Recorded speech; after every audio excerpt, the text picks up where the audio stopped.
السلام علیکم ورحمۃ اللہ وبرکاتہ۔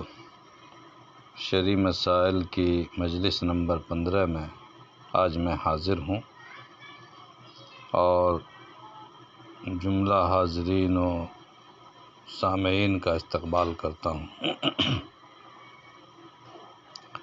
آج کا پہلا سوال ہے کہ ہندا کی شادی کئی سال قبل زید سے ہوئی تھی، لیکن زید کے ظلم و زیادتی کی وجہ سے ہندا کا زید کے ساتھ رہنا مشکل ہو گیا۔ بالآخر شب و روز کے ظلم و زیادتی سے تنگ آ کر اور اپنے اوپر ہو رہے ظلم و تشدد سے نجات و چھٹکارا پانے کے لیے دارالقضاء میں اس نے مقدمہ دائر کیا۔ قاضی صاحب نے مقدمہ کی سماعت کے دوران جب بھی مدعا علیہ شوہر کو طلب کیا وہ حاضر نہیں ہوا۔ نتیجتاً مدعا علیہ کے دارالقضاء میں کبھی بھی حاضر نہ ہونے کی وجہ سے قاضی صاحب نے میاں بیوی کے تعلقات کو ختم کرتے ہوئے نکاح کو فسخ فرما دیا۔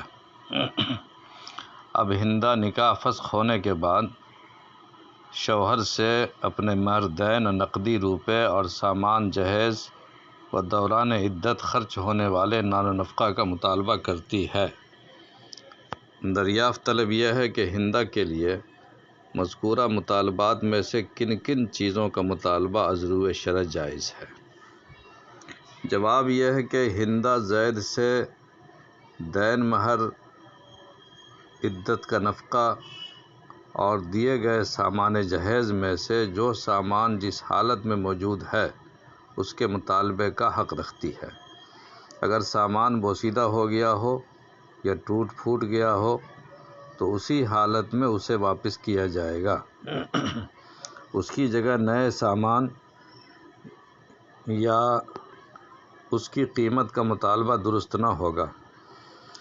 اسی طرح جو سامان استعمال کے بعد ضائع ہو گیا اس کا معاوضہ بھی نہیں لے سکتی ہے۔ جہاں تک نقدی کا معاملہ ہے تو نکاح سے قبل مطالبے کے ساتھ نقدی لینا دینا حرام اور رشوت ہے، اور وہ بے اتفاق علماء ہر حال میں واپس کرنا لازم ہے۔ دوسرا سوال ہے کہ سمیر کی اولاد دو ہیں مرحوم کی، ایک لڑکا زید ایک لڑکی زینب، اور اس کی زمین کل 9 دھور لبے سڑک تھی۔ اس میں سے 1.5 دھور زمین لبے سڑک زید نے اپنا گھر بنا کر رہ رہے تھے، جس گھر کو ما بقیہ حصہ 4.5 دھور، بہن کا حصہ 3 دھور چھوڑ کر میرے نام فروخت کر دیا اور اس گھر اور زمین پر مکمل قبضہ بھی دے دیا، جبکہ اس گھر اور بقیہ 1.5 دھور زمین کو بہن زینب نے چند سال پہلے خفیہ طور پر ایک شخص کے معرفت فروخت کر دیا۔ حالانکہ وہ گھر زید نے بہن کی رضامندی سے بنایا تھا اور اس میں بہن کا کچھ بھی خرچ نہیں لگا تھا۔ اب دریافت طلب مسئلہ یہ ہے کہ اس گھر کا مالک کون ہوگا؟ گھر اور زمین کا نقشہ سوال نامے کے ساتھ پیش ہے۔ جواب یہ ہے کہ زید کا اپنا بنوایا ہوا مکان آپ کے ہاتھ فروخت کرنا درست ہے، اور اس کی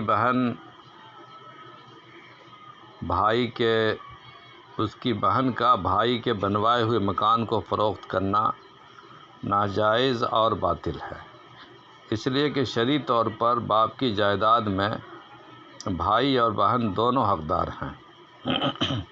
بہیں طور کے پوری زمین مساوی طور پر 3 حصے میں منقسم کرنے کے بعد ایک حصہ بہن کا اور 2 حصہ بھائی کو ملیں گے، بشرطے کہ ورثہ میں ان دونوں کے علاوہ کوئی اور وارث موجود نہ ہو۔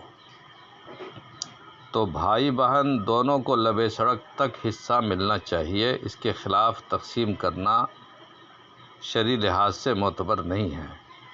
قانون اسلامی میں ایسی غیر منصفانہ تقسیم کو توڑنے کا حکم دیا گیا ہے۔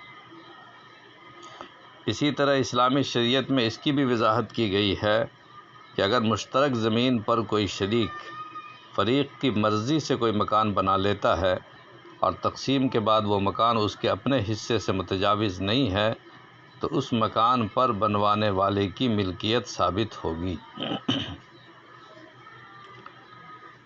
اور دوسرا فریق اس میں تصرف کرنے یا توڑنے کا مجاز نہیں ہوگا۔ اس قانون کے مطابق زید کی بہن بھائی کے بنوائے ہوئے مکان کو جو بھائی کے اپنے حصے سے زائد نہیں ہے فروخت کرنا شرعاً باطل ہے، اور مستفتی کا اس مکان کو زید سے خریدنا درست اور جائز ہے۔ اس لیے اب وہ مکان اور وہ پورا رقبہ جو زید نے اپنے حصے کے بقدر اس کے ہاتھ فروخت کیا ہے مستفتی کی ملک ہے۔ تیسرا سوال ہے کہ کیا امام صاحب کے لیے طعام و قیام مسجد کے اندر ہونا چاہیے یا مسجد کے باہر؟ عوام میں اس مسئلے کو لے کر اختلاف پیدا ہونے کا امکان ہے۔ کیا امام صاحب کے لیے مسجد میں قیام کرنا درست ہے یا نہیں؟ اس کا جواب یہ ہے کہ اگر مسجد سے باہر کوئی مناسب جگہ میسر نہیں ہے تو مسجد میں امام صاحب کے قیام و طعام کی اجازت ہے، بشرطے کہ مسجد کا پورا احترام ملحوظ رکھا جائے اور نمازیوں کو کوئی تکلیف نہ ہو۔ لیکن اگر مسجد کا احترام ملحوظ نہ رہ سکے یا نمازیوں کو نماز پڑھنے میں دقت پیش آئے یا مسجد سے باہر امام کی رہائش کے لیے جگہ موجود ہو تو امام صاحب کے لیے مسجد میں مستقل رہائش کی اجازت نہیں ہوگی۔ بہتر ہے کہ مسجد کے منتظمین امام صاحب کی رہائش کے لیے الگ سے انتظام کریں، اس لیے کہ مسجد میں مستقل رہائش میں کسی نہ کسی کوتاہی کا سرزد ہونا ممکن ہے۔ مسجد کے ذمہ داروں کو اس پر توجہ دینی چاہیے۔ واللہ عالم بالصواب۔ آج کی مجلس اسی پر تمام ہوتی ہے۔